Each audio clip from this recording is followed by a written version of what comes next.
Kabiru, Afrika mpya.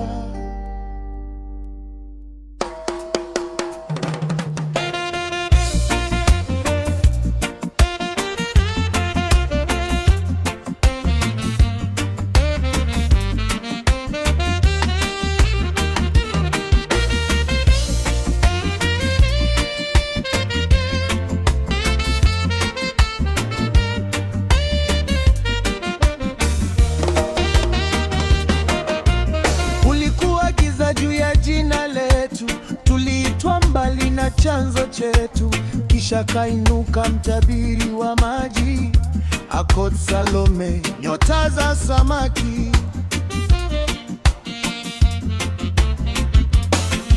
Alishika maandiko ya anga ya kale, akasoma alama kwenye magamba ya mwale, akamuita Odede, mfalme wa sauti.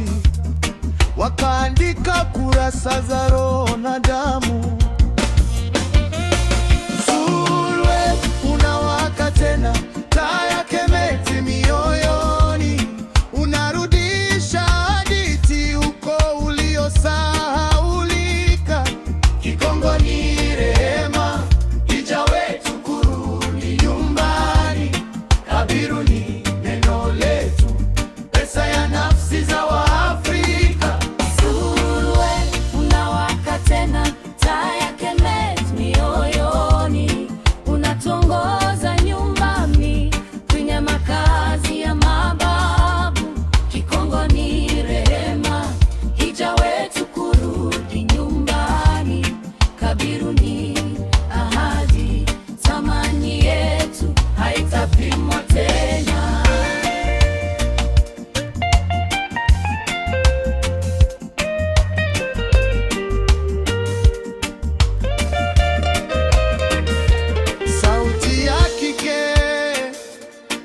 Niliota mto unageuka barabara ya dhahabu, majina ya mabibi yakiimbwa kwa sauti ya fundo. Nikasikia Salome akinong'ona utambulisho, rudi mzizi, vaa ngozi yako ya kwanza leo. Sauti ya kiume, Magero Asarate, mwandishi wanu wa kale, anaunganisha nukta kutoka milima hadi pwani. Anachora mstari kutoka Kemet hadi nyumbani, kutoka hekalu la mchanga hadi kijiji cha leo. Je, unasikia wito kwenye damu yako? Unasikia midundo ya mababu ikibisha kifuani. Je, utafuata nyota iliyoandikwa, jina lako kamili liko kwenye kurasa hizi. Zulwe unawaka tena, taa ya Kemet mioyoni, unarudisha hadithi huko uliosahaulika.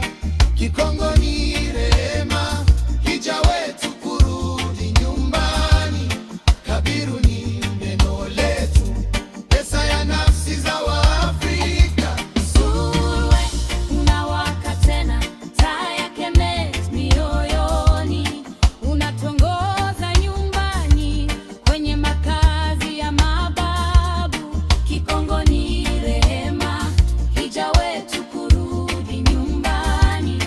Kabiru ni neno hadi, thamani yetu haitapimwa tena.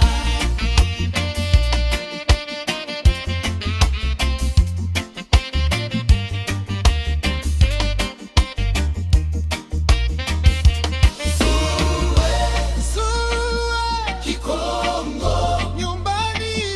Kabiru, Kabiru, Afrika moja.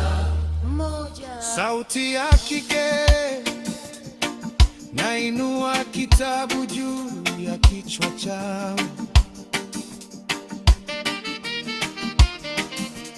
Sauti ya kiume, na hapa kwa damu ya mlango wetu.